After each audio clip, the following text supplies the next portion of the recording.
Good morning, guys. We are working on packet 12, and I am on page 4. It's the quadratic formula.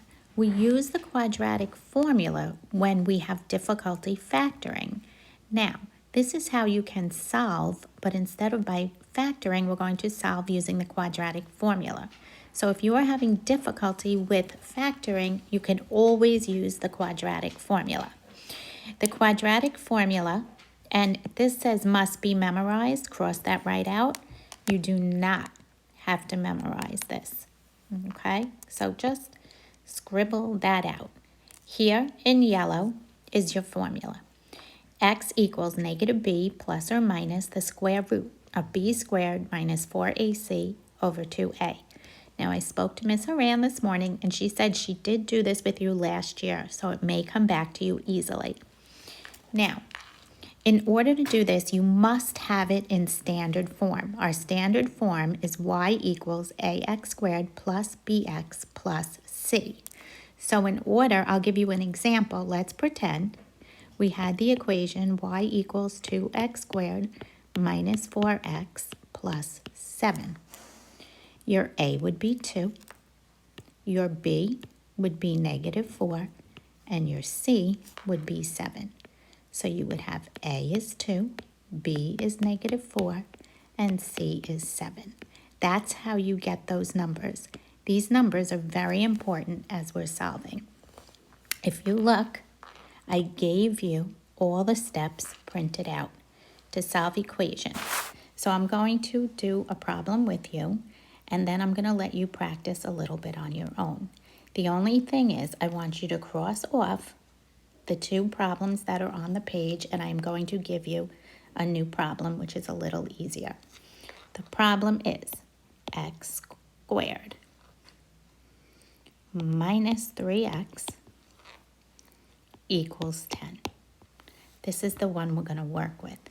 So the first thing you have to do, step 1, write the equation in standard form. We must get it, and that means it must equal 0. In order to get this to equal 0, we're going to subtract 10 from both sides, and I'm going to have x squared minus 3x minus 10 equals 0. Now I can label my a, my b, and my c, just like I did up here. Well, my a would be 1, my b would be negative 3, and my c would be negative 10.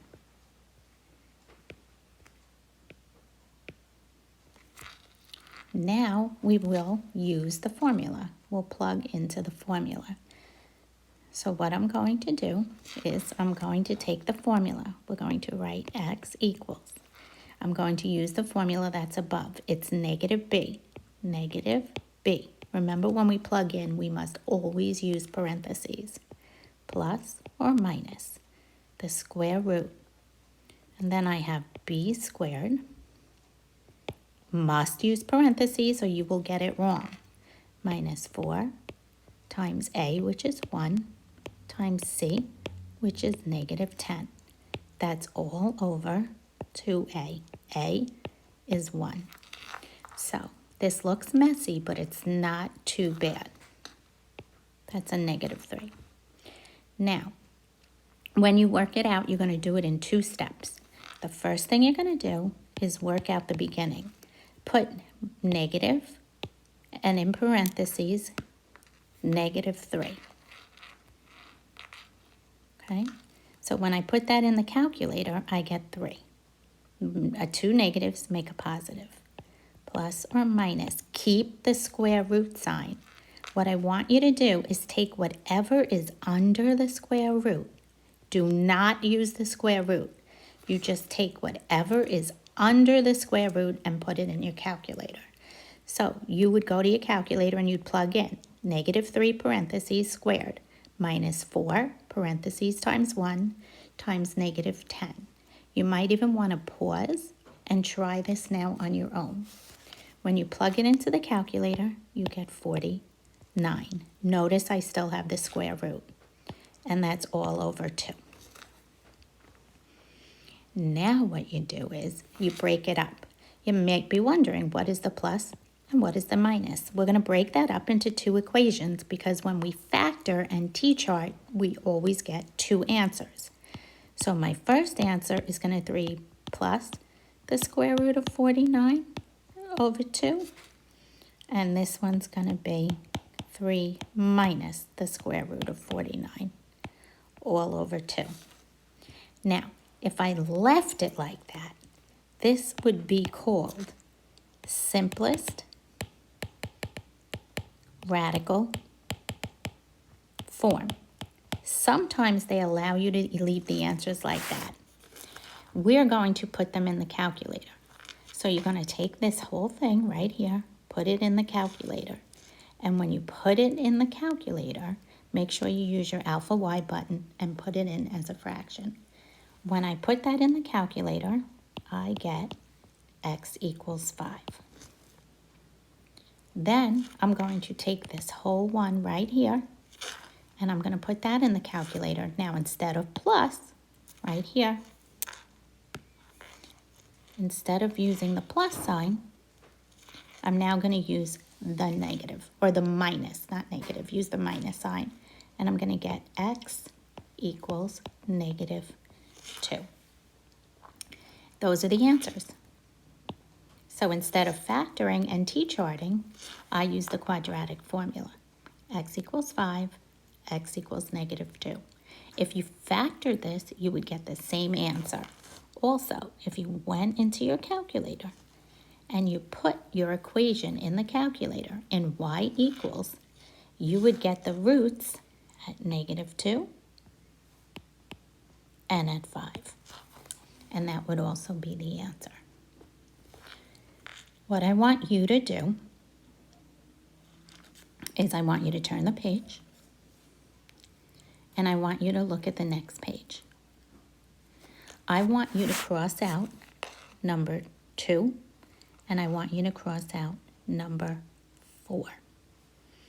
I'm going to do I'll show you just a different one. I'm going to do number 1 with you. So, the first thing you do is make sure that it equals 0, which it does. Then, what I'm going to do is I'm going to list my A, my B, and my C. So far, my A is 1, my B is negative 2,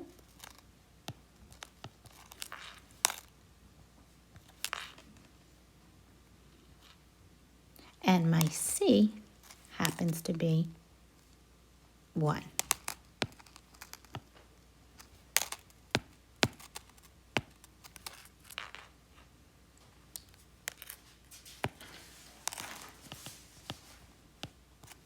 So now I'm going to use the formula. You do not have to memorize it. I will always give you this formula.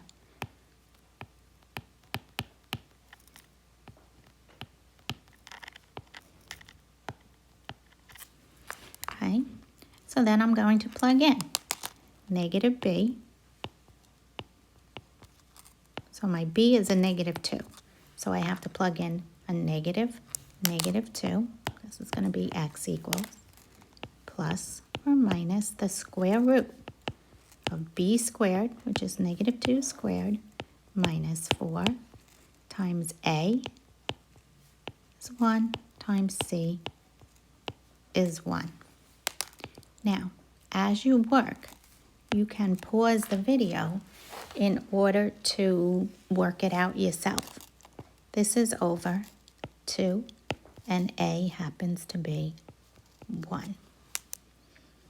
Now, when I go to the calculator, I'm going to simplify this.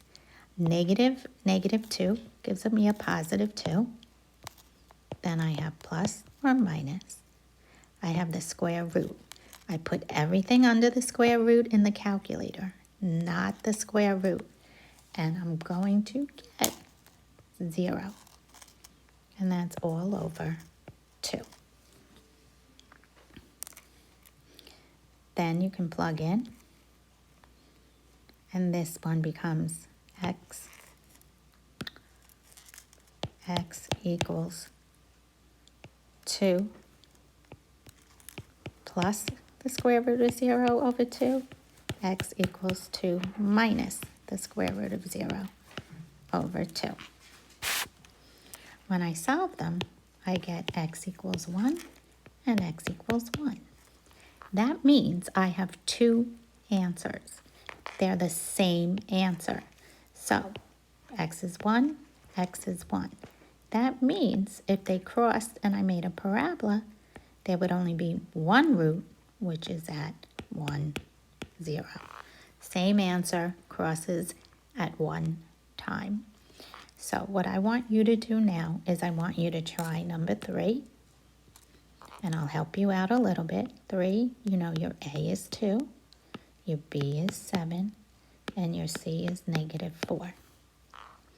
And I'll even give you the answer on the video. You're going to get, and it's okay, x equals 7 over 4, and x equals -11 over 4. You may get fractions. If you get a decimal, then the decimals would be the same. You would get x equals 1.75 and x equals -2.75. Either way, a decimal or a fraction is fine. Then you're going to try number 5. Number 5, if you notice, it does not equal 0. You have to subtract 3 from both sides. M squared. -4 and -3 are like terms. -7, you can combine them. If you notice, when you make your A, your B, and your C, you might say, uh-oh, there's no x term. Well, I know A is here, is a 1. I'm missing my x, my B term. If I'm missing it, I put a 0. And I know C is -7. So you can work on that one. That one, you're going to get, if I say leave in simplest radical form, you could leave it as 0, the square root of 28 over 2. And x equals 0 minus the square root of 28 over 2. This is leaving in radical form. This right here is giving an answer. Try those 3 problems. I will also send you the answer key.